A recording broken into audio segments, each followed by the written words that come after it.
What's up, everyone? So it's Super Bowl Sunday, and they turned on the wind machine today. It's super windy. We never get wind like this. We're off the coast in California. We're not in Hurricane Miami, Florida, or anything like that. We haven't had wind like this since the fires back in October of last year, a few months ago, where they turned that wind machine on, and they pulled our power, and then they started these fires right after they pulled our power. And today is really reminiscent of that. And there's no chemtrails at all. So it's almost like they stopped the chemtrailing today, but they're trying out their wind machine. And that's my intuition tells me. But so we got a lot going on. The Super Bowl today. I'm gonna watch it. Football is my little escape, and I'm guilty as charged. But I know what it is. It's give them bread and circus, and they'll never revolt. They want you getting drunk and only caring about football. When I go to the gym, I'm just leaving the gym. When I go to the gym, there's nothing but like CNN on and sports, and there's so many professions that talk about sports for a living, get paid a lot of money to just be this sports distraction. It's crazy. And I used to, I played collegiately baseball and got drafted by the Cincinnati Reds in 14th round, and I was I didn't amount to much, just low-level minor leaguer. I lost confidence in myself after a few things happened. I was replaced by a major leaguer named Edwin Encarnacion, and 2 weeks in, even though I was hitting 300 and playing third base pretty well, and they made a trade for him. They said, you're going to be our DH / first baseman, and our first baseman was ripping the cover off the ball. So I ended up being kind of a platoon guy, and I was platooning. They put me in third one game in Provo, Utah, I think it was, and I made a couple errors, and I just started losing confidence in myself, and it was different from high school. It was different from college when I lost confidence in myself then, in the field playing third base, and my coach said, I believe in you. You're the best third baseman in the league, so I believe in you. And it was that belief that turned me into a great player, and I didn't have that in professional, and so I just went down this thing where I lost confidence, and that affected my hitting. I wasn't as good of a hitter either. So anyways, I only played a few years. So I was fully in those sports circles, and I remember we had a nutritionist in college at Santa Barbara.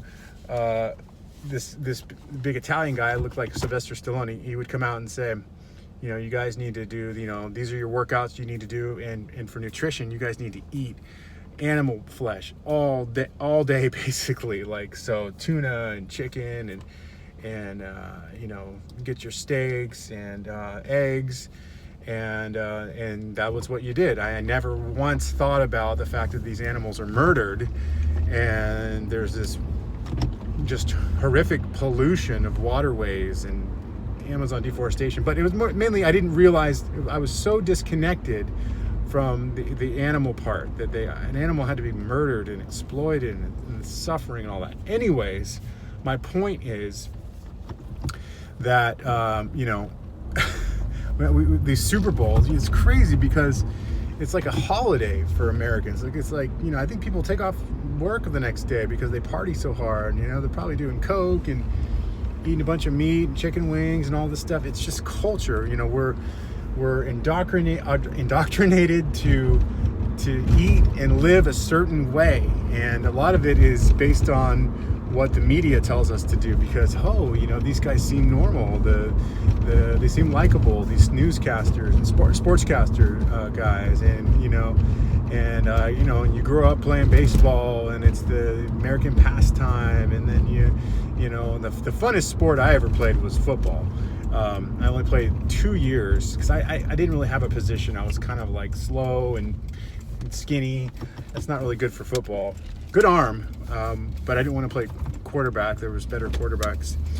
So I only played 2 years of football, Pop Warner, and then freshman year in high school, and those were the funnest years of any sport I ever played.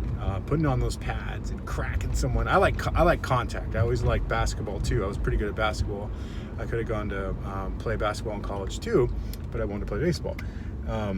But I like being physical. I like bumping around in basketball and stuff, boxing out, getting rebounds and stuff. I like that stuff. But the funnest sport I ever played was football. So that's why I continue to watch football. And my teams are having actually a pretty good year, Cal and Niners. So it's my little escape.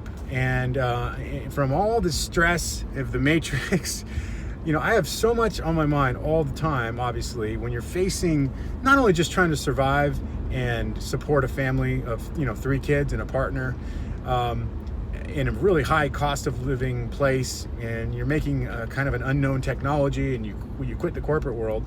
You got all that going on, but then you're facing the new world order of depopulation and smart cities and 5G and mandatory vaccinations, and so you have all this coming from these lizard people or whatever the hell they are, who have no compassion and sold their soul to the devil, and they want to own the world, and we're just seen as human resources, not even seen as resources. We're just seen as things. I'm reading about the 14th Amendment, what that did. That took us out of our state jurisdiction where we were self-governing, and you're really from your state. That's what you should but I'm from California. I'm a state citizen of California. That's what it was, before the 14th Amendment. And then, the 14th Amendment made it dual purpose. So you have this dual citizenship thing where you pledge allegiance to the country, the United States, but the United States is a fictitious corporation. And so this 14th Amendment, they got us to start voting for our own enslavement, basically, and supporting and going out of our jurisdiction of our state citizenship and sovereignty, I guess, and voting for these federal, politicians and clowns and all that.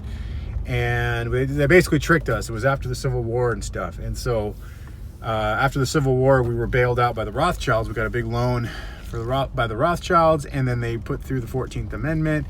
And then there's the Act of 1871 as well. And so basically they put through this corporate constitution that ran congruent with the organic constitution, and no one noticed, and so we got tricked into leaving our jurisdiction as state citizens and becoming United States citizens. And when you're a United States citizen, you're an employee of the corporation. And so after that 14th Amendment, and after the Act of 1871, after the Civil War, and that's when you started seeing all the voting really kind of popping up, and supporting and people acting as not only where you're from your state, but you're from United States. You're a United States citizen, and we never were United States citizens before that point.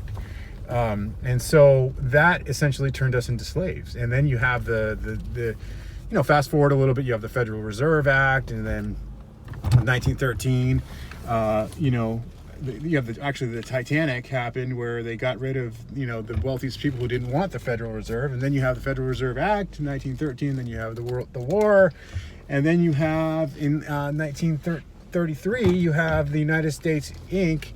corporation. It's in this jurisdiction of Washington D.C. only. You have them file bankruptcy, and ever since we've been chattel, which is collateral, for the bankrupt United States USA Inc.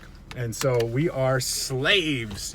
We are slaves that are unknowing slaves. The best slave doesn't know they're a slave.